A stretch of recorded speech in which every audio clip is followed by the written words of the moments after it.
Pasaka nyakom gajuang kata kamano moko kuom jopiny to nyiso rem magibedo godo wang' ni kaluwore gi pek mar ngima. Jafwambo marwa Carolina Tieno leronwa chal mar nyasi Pasaka e boma ma Kisumu. E boma ma Kisumu, moko kuom ji wuotho kadhi e tijegi ma pile pile kata obedo ni en Pasaka. Ranyisi mar nyasi nok e chuny boma ni. Easter masani kaka neno gi Easter moko mosebedo kakalo, ngima bedo ka kito odhinwa malo moingo kaka ndalo machon. Koro ineno kata chon ka Easter nosechopo ninyalo neno ni janyuol dhi timo shopping, nyiewo chiemo timang'o mondo sherekea. To koro kaka sani aneno notama. Ang'e ni en Easter takale akala kamano nikech mahitaji ng'eny. Gi nyasi mar Pasaka ni anyalo wacho ni wang'ni ok obiro nwa yo mayot ahinya nikech kaka wan joma rowere ma pod tindo ka koro sani aya e town koni nitie gik moko achiel ariyo adek mane adhi manyo tikona ni gigo sani ok nyal yudore nikech high cost of living and iyudo ka parents wa be sani ok nyal afford gik moko madwarore kaka ne wan jowere matindo.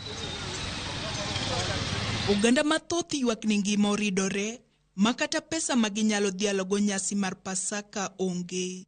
Ideally obedo matek e giga ni moloyo higni mosekalo machien go. Kidhi kata supermarket gi sani ok inyal kawo mino gi nyithindo gi siling 2,000 ma mutim gimoro ma constructive. Ok inyal timo basic needs mag ot mudhi mu celebrate kata kuonde moko mag hike sites minyalo kawo idhi kawo jonyuol gi nyithindu itere kamoro gidhi gibe gisherekea ok yot.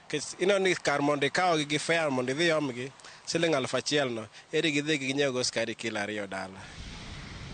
Moko kuom gi wacho ni en odiochieng' monego gibed piny ka giloso nyasi mag Pasaka, kata kamano giwuotho koni kod kocha mar manyo tije. Mokwongo an celebration wan wawinja kaka inena wuotho kadhi kama dhieni amanyo mana tich kaka dang' ayudi sere no wakia choncha no at least no bedo kata kamoro ji achiel ariyo adek wakawo soda moro amadhi but sani mago ok nyal fikiria gima kiny nikech sani ekonomi oidho mok dang' ipar kata mana celebration mar Easter no otek kodwa kaka jopiny.